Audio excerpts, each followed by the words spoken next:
Hello, everybody. It's Dr. Rick dropping in on you. Hope everybody's having an unbelievable week to this point. I hope that things are going as planned. And if not, remember what I always say, if you're breathing, you're still in the fight.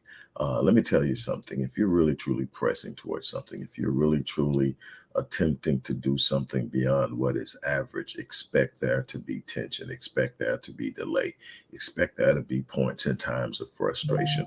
This journey isn't about a life of ease. It's not about just simply getting by and skating by. Winning is about application, self discipline, focus, and finishing.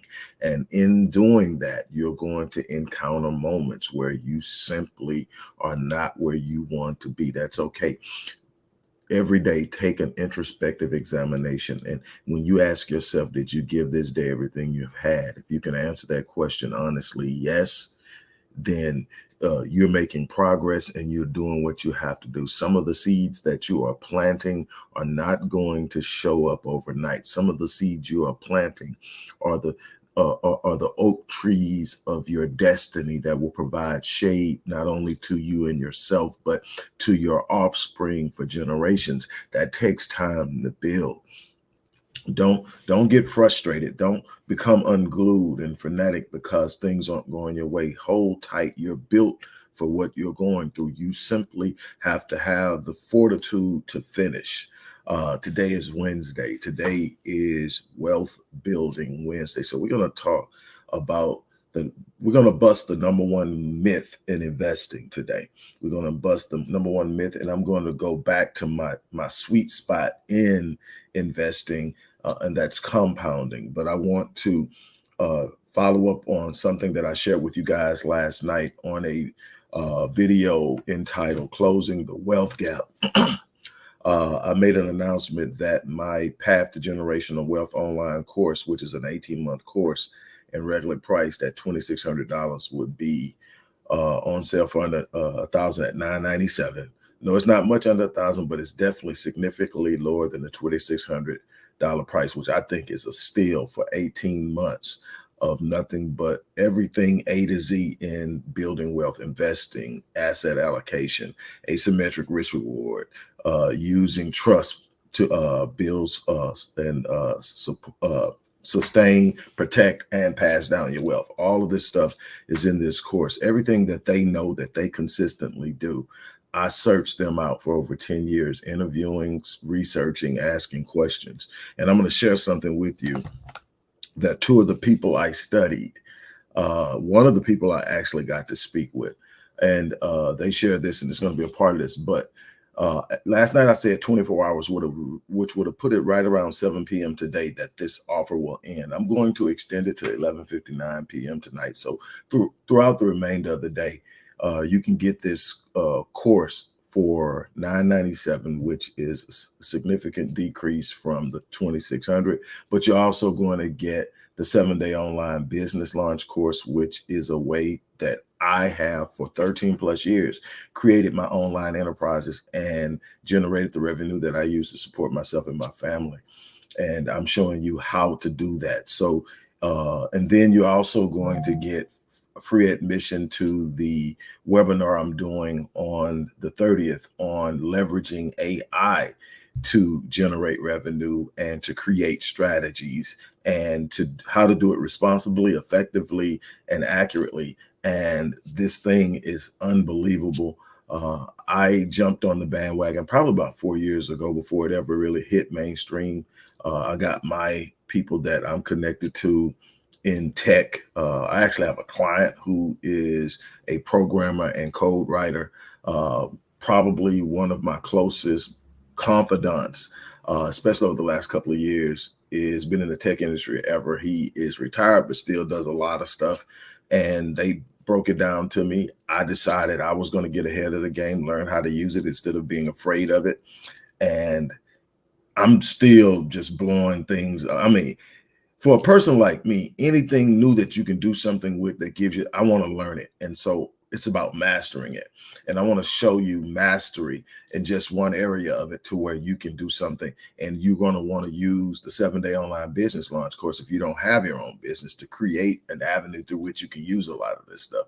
There are literally ways to monetize your ideas, and using AI to, I mean, literally laser point it and point it in the right direction is something that you need to really, really, truly get into. So this is going to be a 2-hour webinar. That's going to be a part of this. So you get the whole thing for $997. That's 18-month course. And it may take longer than that. It's self-paced. Nobody's going to flunk if you don't finish in 18 months. But all things considered, it should take at least 18 months to get through, and it's worth 18 months to change your life. And understand that you're not going to get to the places you want to get to taking a 6-week course and a 2-week course. And I'm not saying don't take them. If it'll get you a little bit further, take it. But what I'm saying is this course is designed. If you master 20% of this course, you will change your life forever. With that being said, let's move into Wealth Building Wednesday.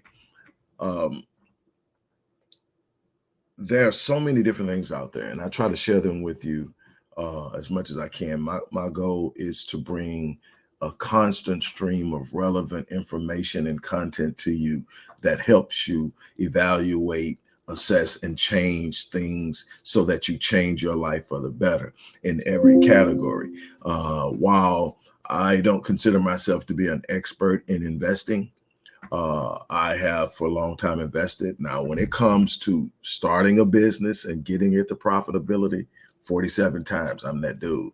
When it comes to writing and publishing, 26 books published, 1,000 academic articles published, over 30 prose articles published. That's not what I have done. That doesn't include what I've done as a ghostwriter or a hired content procurement specialist for other companies. Those are the things I specialize in. But when I decide I'm going to master something, I'm going to master something. I'm going to master investing, and I'm going to master AI. Those are the things on deck. But what I do know is I have an intensive enough understanding of it, having spent 10 years studying it from the best and starting to implicate it over the last 5 to 6 years in my own behaviors. Even how I run my businesses now are different. And it takes discipline. It takes discipline. The one thing that I want to get across, whether you're trying to change your life, whether you're trying to build a strong relationship, whether you're trying to start a new business, whether you're trying to bring your finances in, or you're trying to get that next degree or change your career or whatever it is, it requires a consistency. It requires a plan. That's why I created the 6-month personalized 6-month success and growth plan, because people need a plan, and most people are just winging it. They're getting out there going, look, this is what I'm going to do. So the first thing I'm going to do before I get to the myth, we're going to break down myth number 1. There are 9 primary major myths. This Wednesday, we're breaking down myth number 1. But before I get to it, I'm going to give you the wealth building principle, first wealth building principle that every last one of these people that I talked to, spoke with, or researched said: don't get into the game until you know how the game is played. Do not get into the game until you know the rules. Now, what they didn't say to me, and I'm not trying to piss on anybody's way they make a living, excuse my language. I'm not trying to do that, but I am saying be very careful of how you move, because what neither of them said is go out and hire a good money manager, go and get in the game. They didn't say go out and consult a money expert and get in the game. They said do not get in the game until you understand. It doesn't mean that you don't hire somebody. It doesn't mean that you don't have a CPA or a money manager or a financial advisor that's giving you advice. It means know the rules so that you understand what they're saying to you, that it makes sense to you, that they're not selling you. Because here's the thing: there are 330,000 licensed financial agents, advisors, brokers, and so forth, right? Out of that, only 10% are fiduciary. Fiduciary means they have a unique responsibility to not only sell you something that might do, they have to sell you something that in their expertise should do best for you, all things considered, meaning that it cannot be tied to how much money they make. 90% of these people are selling you based off of the commissions they will collect. Now you're paying for a percentage of those commissions. The products providers are paying a percentage of the commissions, but you are paying a commission for it. So 90% of these are non-fiduciary, and they don't have the burden they have to meet is that it is reasonably a reasonable expectation that it might do good. Now, and here's the thing that you have to understand in that is that if you don't understand what that person is saying to you, it's hard to go back and check them. You should have a clear understanding. You should do the work. One of the reasons I created the Legacy Wealth Academy's Path to Generational Wealth course is I wanted people to have a clear understanding of what this thing is about. When you hear somebody talking about something, it's not alien to you. You can get an understanding. You can go research it. You can get into it, because you're going to need to be able to develop an understanding to be able to read financial business financials. Why? Not just because you need to know what companies you're investing in, but you also need to know if you want to invest singularly into a company as a venture capitalist. You definitely need to be able to read financials. You need to be able to read business plans. You need to be able to read marketing analysis. All of these different things are a part of this. And that's just one small part, but you need to be able to understand all of that. As an aspiring business owner, you need to be able to create all that. So there are some things you have to learn. It's not just about having the skill set to go out and do it. You've got to have the ability to create the proper environment, the proper structure, the proper system. All of these things have to be working in conjunction with one another to produce the best results. So that's that. So the number one principle in wealth building is know the game and know the game and the rules before you start to play. So that means investing in learning. The one thing we don't like to do, we don't want to be taught. We want to be entertained. We don't want to be taught. We don't want to sit down it's boring. We want the exciting stuff. So what we do is we look for trends. If everybody say they're doing it, we'll jump on it. We don't know why they're doing it. We'll jump on it. It's okay sometimes not to be in the mainstream, because think about it. The ones that we look at and say, okay, they're getting it on in the finance, they are not in the mainstream. They are unique. They are set apart. They're not the same. So they're not doing what everybody else is doing. So if I'm going to model somebody, I'm probably going to model the person who isn't doing what everybody else is doing, the trend, and do what they're doing, which isn't going to make logical and rational sense. Because if it did, everybody would be trying it. That's the beauty of this thing, is understanding the illogical elements and components of why things are done, and not simply saying because they're doing it, I'm doing it. Now, the number one myth is what is known as the $13 trillion lie, and that is invest with us and we'll beat the market. 96% of mutual fund managers fail. The 4% that win aren't the same each and every day. So nobody has the super understanding. Matter of fact, Warren Buffett says, and Ray Dalio says, David Swenson says, Jack Vogel, all of these people will tell you they can't guess the market. That's not how you win. Matter of fact, just let me read two quotes real quick. Warren Buffett says, the goal of the non-professional should not be to pick winners. Neither he nor his helpers can do that. But you should rather be, the goal should rather be to own a cross-section of businesses that in aggregate are bound to do well. A low-cost S&P 500 index fund will achieve this goal. How many times I've been telling you about compound growth, compound interest? Warren Buffett contributes a great percentage of his wealth, the vast matter of fact, 99% of which was built after age 50, to the S&P, to an index fund, to compound growth. I'm going to come back to an element of his statement in a minute. David Swenson. David Swenson is the person who manages the endowment fund for Yale University. When he took over the endowment, it was $2.3 billion. It is now almost $25 billion with him managing it and investing it and doing whatever. And so David Swenson says When you look at the results of an after fee, after tax, on an after fee, after tax basis over reasonably long periods of time, there's almost no chance that you end up beating the index fund. I've looked back 25 years, consistent, pushing.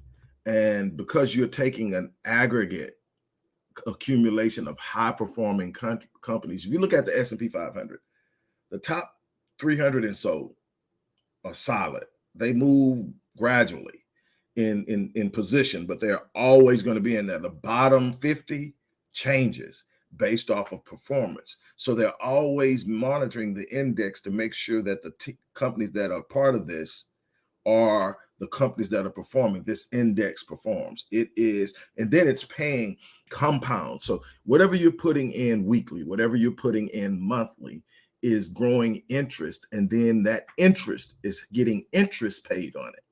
And you do that over a 20-year period of time, I guarantee you with any significant contribution, it's going to blow your mind. And like I said last night, go to an interest calculator online and put in 20%, because this is my thing. I think everybody should be contributing 20% of your gross income to enlarging your wealth. And that means investing in appreciable assets. So 20%, take 20% of whatever it is you earn gross, put it into that calculator monthly. Whatever you earn gross monthly, put it into that calculator. That's how much you give in monthly. Now put in 10%, 8.2 to 10%. The lowest I've seen it hit for any consistent time is 8.2. There are going to be fluctuations, it is, but just over the long haul is solid. You're going to have some times that it's going to drop, but the overall is low, low 8.2, high sustainable 10. So anywhere in there, throw a number in between 8.2 and 10%. And look at what you get, and then put how many years you're going to do it, and watch as you increase the years, how much it grows. And then at one point, stop adding and just say, I'm going to let the interest grow, and then put in more years and see what happens. That's the beauty of this thing. That's what they're trying to get to tell you. Now, let me go back and break down something he said.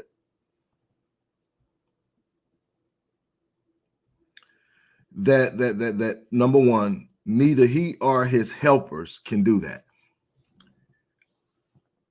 He was very clear that nobody, not he or anybody he knows, can predict the market. And here's why. There are certain things you can look at and you can say, based on this, I can postulate that this company is going to perform well.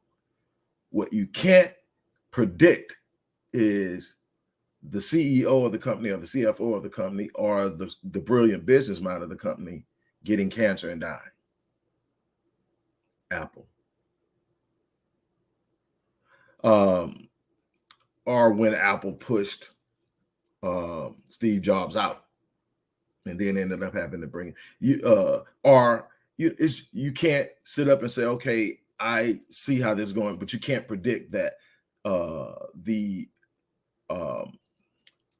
headquarters, which is in another country, that just happens to all of a sudden be in economic turmoil or in political turmoil or having a military interruption, all of a sudden changes trajectory. You can't predict those things. You can't predict how the global economy, which drives so much now, everything's connected now.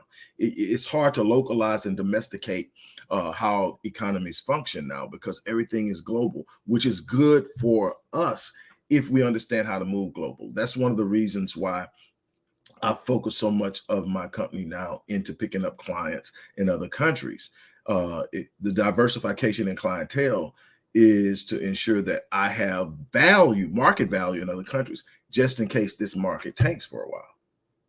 It's important to understand that on a business side, you want a business that understands that. It's also important to understand it on an investment side. So when he's saying that neither you or your helper, he's saying your helper is trained, but they can't tell you. They can't predict the market. And so if they could predict the market, would these professional people be failing 96% of the time? Because that's what happens when you go to an active managed mutual fund. And these mutual funds, something else I told you before, that if you study the mutual fund managers, 49% of them don't have a dollar invested in the funds they're managing. Speaks volumes to me. It gets down to, I want to say, roughly somewhere around 10 to 12%. And I'm doing a recollection here. 10 to 12 at the high, 16% have something significant invested into it. Others have, relatively speaking, something in it, but nothing of significant value that's going to impact their total net worth in a way that way. So they're asking you to buy into something that they haven't bought into. See, that's that non-fiduciary thing I was telling you about in the beginning. One of the reasons why you need to educate yourself. One of the reasons why you need to spend time. Something someone taught me a long time ago, and I say it all the time because it's so true. Say you lose because you don't know how things work. And so that's what the number one principle is, right? Don't get in the game until you understand the rules. Well, you're losing in every area. You're losing. If you're losing consistently, it's because it's something you don't know or understand, or you simply aren't trying or applying yourself. So if you're trying and applying yourself and you constantly get your head banged, you don't understand the game. See, you got to be very careful in investing in markets, because why? Markets are a zero-sum game. What does it mean? It means somebody wins, somebody loses. Prime example. When I first started becoming interested in the market in the 90s, I was scared. I'm like, man, people jumping out of buildings and stuff behind what goes on in these markets. I don't know if I want to get involved in it, but it seems like a path towards wealth. So I need to understand it at least. And so I got into it. And so one of the things that really caught my attention is when the market would be on a downturn, or a certain particular stock would start taking a hit, and they would start talking about the sell-off, that people are selling off particular stock. Now, I actually did the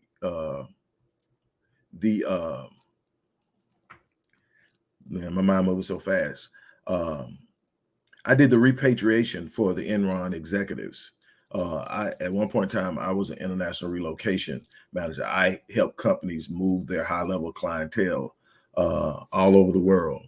Balikpapan in Indonesia, Jakarta, Indonesia, Perth in Sydney, Australia, Melbourne, Australia, the UK, different places. I helped them relocate. Some places in South America, I helped them relocate, and that's handling A to Z.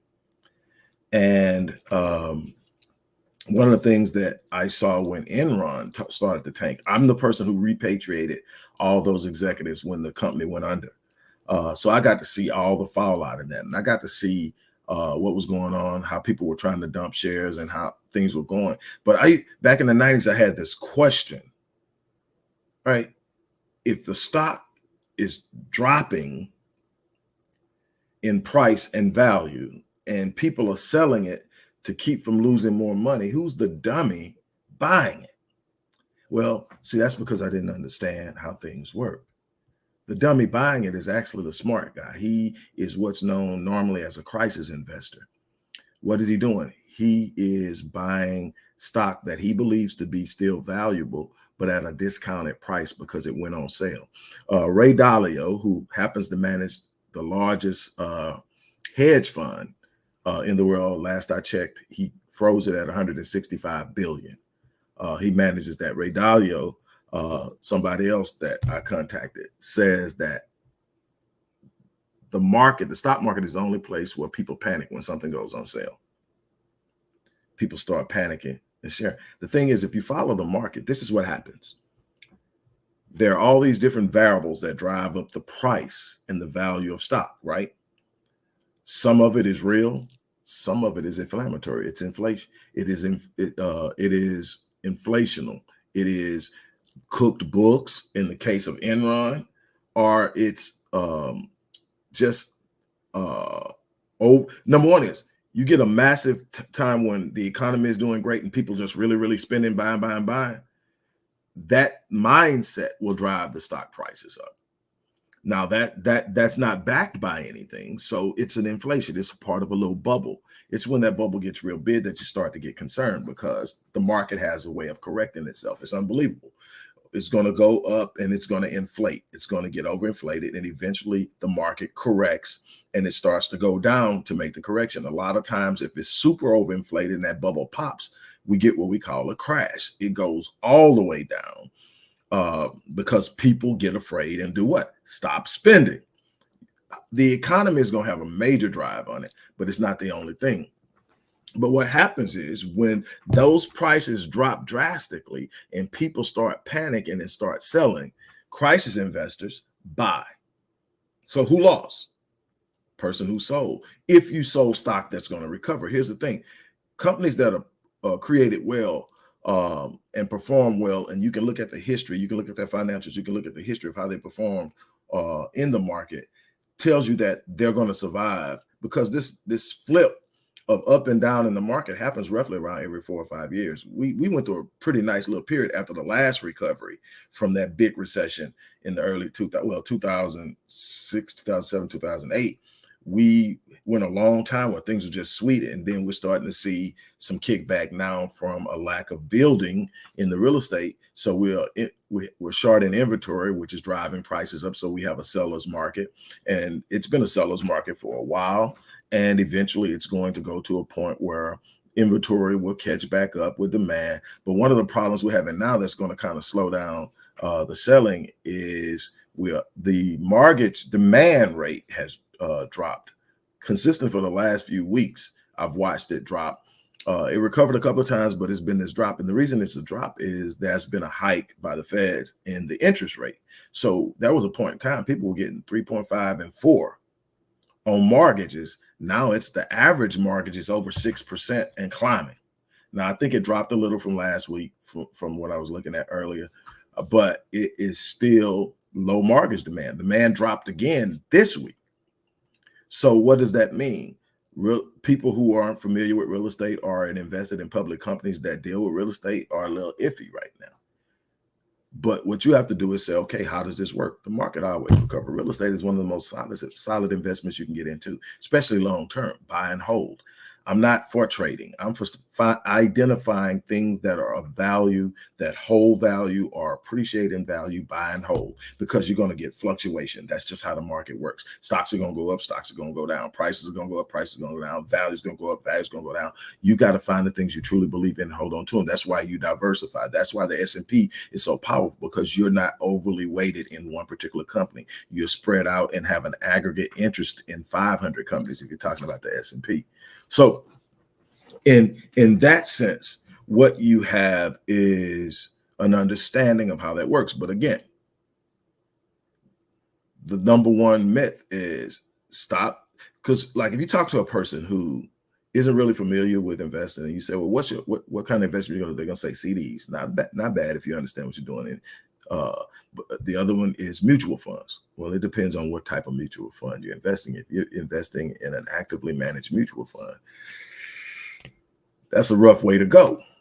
Again, nobody can predict the market. And that's basically when someone says invest with us, we can make you a lot of money, they're saying we can predict the market. What you want to do is you want to find companies that have long-term interest that you can hold on. And you're holding your interest, you're holding. And some companies will pay out dividends on that, but you can also hold and let your investment grow in that company as well. Another thing is, and I consistently say this, don't go cash heavy. Cash heavy is not a cool thing right now because the US dollar is not holding its value at all. It's depreciating rapidly. You'll see a lot of rise in prices. If you go grocery shopping, you know what $100 bought 4 years ago, but versus what $100 buys now. And you look all over, inflation is showing in increased prices. And basic economics tells us that that's the law of supply and demand in some instances. Some of it is supply and demand. It's in high demand and there's not a great supply of it, then it's going to cost more. But some of it is simply inflation driven by a depreciating currency, the US dollar. And you got to be familiar with that. That's why you got to know how to play the game so that you can stabilize and hedge yourself in a way that you are not left you are not left in a place where you can't recover. So that's going to be it. But look, again, um, the whole thing is about educating yourself, learning how things work. Rule number one in wealth building is do not get in the game until you understand how the game works. The Legacy Wealth Path to Generational Wealth course gives you the game from A to Z. Everything they know that they talk amongst themselves about, they give it to others when they ask. They don't mind talking. One thing I learned growing up and coming into my own as a young adult wanting to get into business is that it's hard for my people to help me for whatever reason. It's competitiveness or whatever, but it's hard to get them to put you on. I found that when you find them, they will put you on. Now they might say, "Hey, look, I want to make some money off of you while I put you on." Hey, if you're making me make money that I would not have otherwise made and teaching me how to do it, and you're gonna get something too, that's what's up. That's how it's supposed to go. It's called exchange. I got people I just get a game to. Then I got people, hey, let me show you this. Let's come work together. I'm gonna show you this, and I'm gonna benefit from it in some way. Normally, that's because you're gonna pay me to do what I do for you. Uh, that's how I make a living. But what I can tell you is once I was able to get an audience, they talk. And the game is out there and they understand it and they are playing it. And the thing is, most people are still buying into this idea that you can work your self and save yourself into wealth. Number one is the average saving plan doesn't even outgrow inflation. Most saving account most interest bearing savings account aren't producing enough growth in the interest that it's offering to out battle the growth in inflation. So you're actually losing money if it's in your savings account. These are things that you have to understand. These are things you need to be able to calculate. These are things you need to be able to master. So in that, um,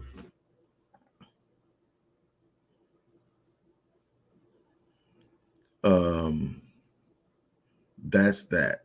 So I am going to get ready to get off here. As I always say, I live my life on full so that I can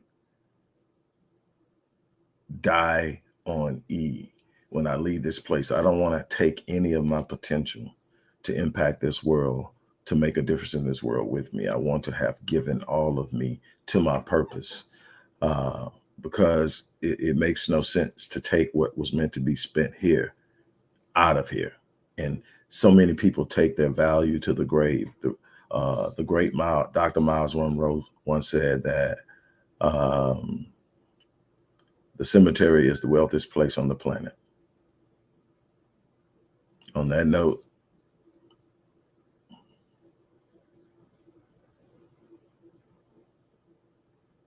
I'm out of here. Thank you.